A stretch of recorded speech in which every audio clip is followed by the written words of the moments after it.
welcome to the Jeffrey Family Knife of the Month video series. I'm Candace Jeffrey, your host today, and I am going to teach you how to do a squash sauce. So I have here a full head of already minced garlic and as well as one whole onion.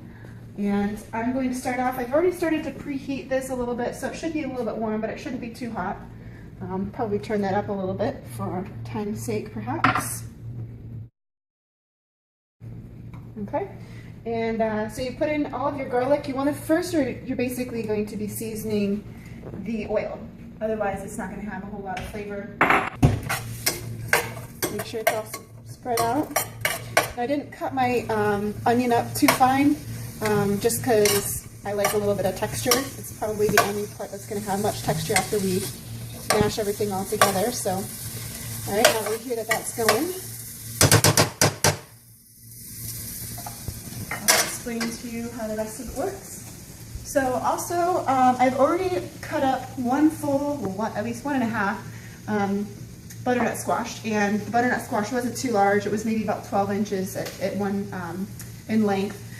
So I went ahead and I already started on the second one, and I went ahead and I already peeled it, and you can see I've sliced it horizontally, or vertically I guess is when it was already started. I sliced it vertically. I like to use the vegetable knife for this because it's a good size to be able to cover the whole thing and not have to do slice pieces at a time. So I'm just going to continue to cut this up. And I want to cut it up into slightly smaller pieces, but I want them all to be relatively even. The key is to have them be as even as possible so that they all cook at the same rate and none of them get too done.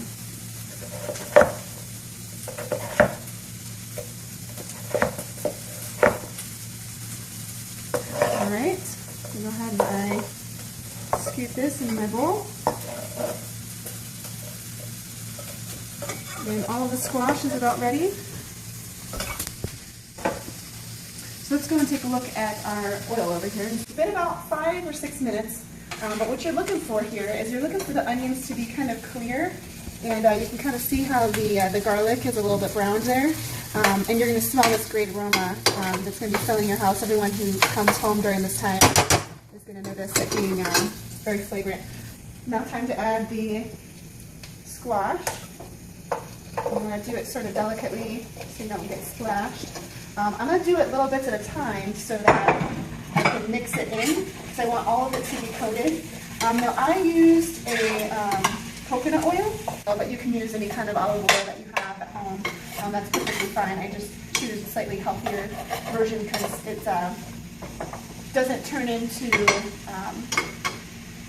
it heats up nicer. So the rest of that in there, and it's going to be pretty full as I anticipated. So it's good that I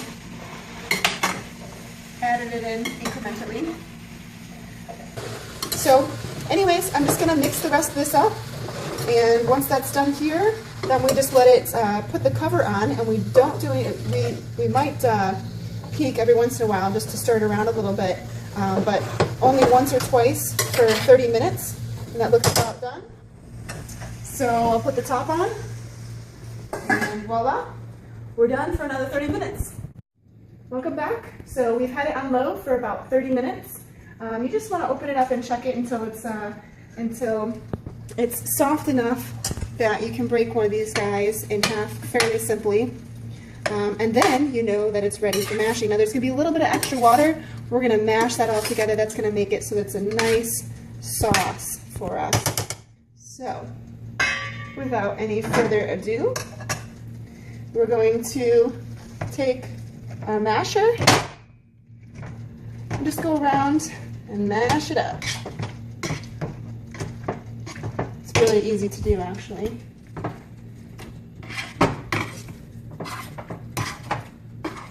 Get all that sauce, that water mixed in to make it nice and thin.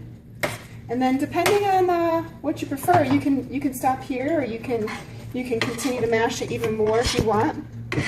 Just depends on what you're personally looking for. I would say that's pretty good because I still want a little bit of chunky consistency. So this is our sauce. We went ahead and made some noodles, and we just go ahead and put this right on top of there, and voila, a nice, healthy, vegan, vegetarian dish. Our next knife, you'll see coming up, is the heaviest knife we make. So watch out for the next couple weeks. We'll see you in a few.